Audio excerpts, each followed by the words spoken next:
Being an influencer is not for you. As a Gen Z creator, freelancer, or business owner, the world we live in is drastically different. And so it's of utmost importance that you take social media seriously. Because whether you like it or not, you're going to be spending at least 6 hours daily online for 100% of your entire life. Most of your life from this point onwards, you're going to spend a crazy amount of hours online, at least 6 hours. That is if you're moderate too. Most people will spend over 10 hours daily on average. And you spend all that time online.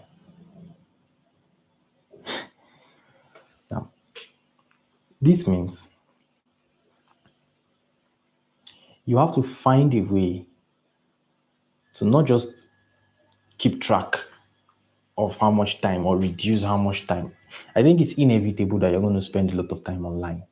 So instead of trying to reduce the amount of time you would spend online, the best thing to do would be to maximize the time you would spend online.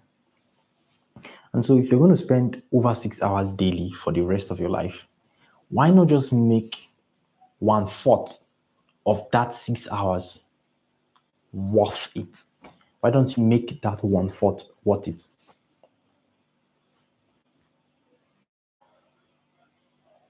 One-fourth of 6 hours is 1.5 hours daily. And so wouldn't it be better that since you are doomed to spend at least 6 hours of your life daily online, wouldn't it be better you just use 1.5 hours, 90 minutes out of that 6 hours in creating your own content? So you become a producer as well, and you don't keep consuming other people's content. It doesn't really build your brand. It doesn't help you. It doesn't advance your career if you keep consuming without producing. Whether you like it or not, that 6 hours you would spend online, a large part of that 6 hours will be spent consuming other people's content. So why not just create yours? Create your content. Think about it. Wouldn't it be better for you as a person that you profited from the amount of documentation you did online? Wouldn't it be better for your business? So when I say the amount of time you spend online, use a little amount of it to create content, what your mind might go to is, okay, I need to build a profile of millions of followers. That is beautiful, but I think everyone is already chasing that shiny object. Most people on earth right now, most people are already trying to build a profile, a shiny object. So I'm not saying you should start building your account to reach 1 million followers and become an influencer. That is, now, to be honest, that is why everyone is creating content online. But I'm trying to give you a different perspective to all of that. Show you why you should be different. I strongly believe that influence is a demonic force that can destroy you if you chase it. Your life will be all about likes, numbers, retweets, and all of those things. However, there is a better way to build your online presence.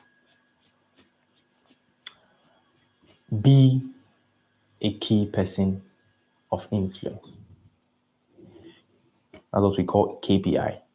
Now, Now, KPI is not the same thing as influencer. An influencer is someone who all that he does is for the views.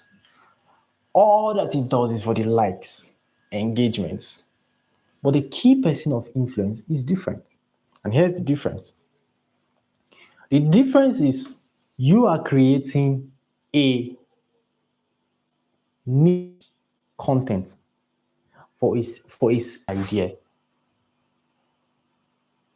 And because you're sharing something authentic to you, something that is your own story, something that is uniquely yours, what would happen is that you would attract a niche specific set of people. So if you want to be an influencer, you're trying to attract everyone, anybody who can just come and like your content. But if you want to be a key person of influence, which is better,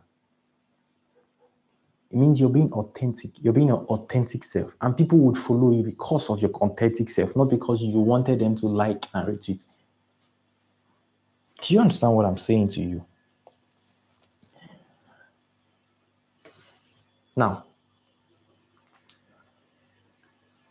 I personally believe that the greatest people who have influenced our world through ideas. So I think communicating your unique perspective, your unique ideas, your unique thought process is a much better way to be a key person of influence than just creating content that people would like.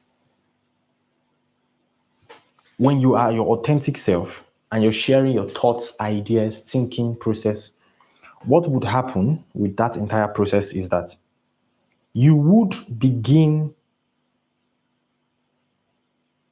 to attract only those who think like you, only those who are like you. People like to follow people that sound like them or say things in a way that they would have loved to say. So if I come online and I see someone who is living the life I want to live, I would follow the person. Someone who is thinking the way I want to think, I would follow the person.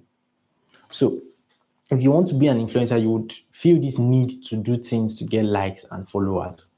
But if you want to be a key person of influence, then you just need to be yourself, share your unique ideas, and document your journey. And people who are interested specifically in that journey would follow you because it makes so much sense to them. Guess what? There are over 8 billion people in the world, and a large amount of that number is online. A good amount of people, I think 70% last time I checked, 70% of the world has access to data.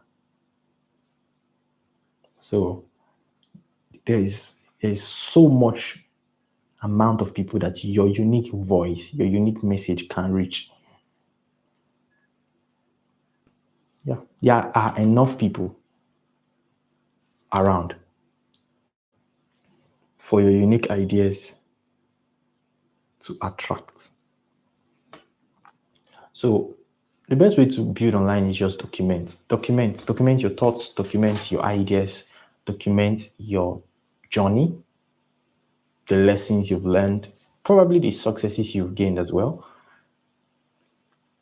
But that documentation should be all you care about, not the likes, because once you start caring too much about likes, then you start having to change your behavior, change everything because you want people to like you.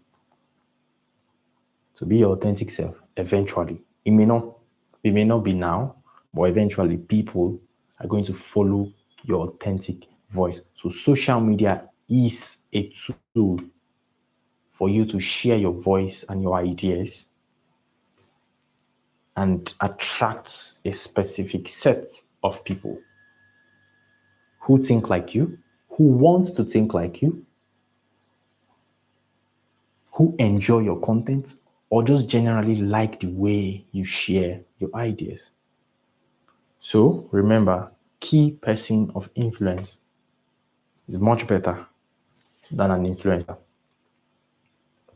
That is why you should share this episode with your friends if you enjoyed it. Plus, if you want to have more episodes like this, you can find it on my Instagram, Facebook, YouTube, Spotify, and all other podcast platforms. Just search for Witty Prince Mental Models. Visit wittyprince.substack.com to get the mental models as an article. Our time is up. I'll see you on the next episode tomorrow by 8 a.m. Cheers.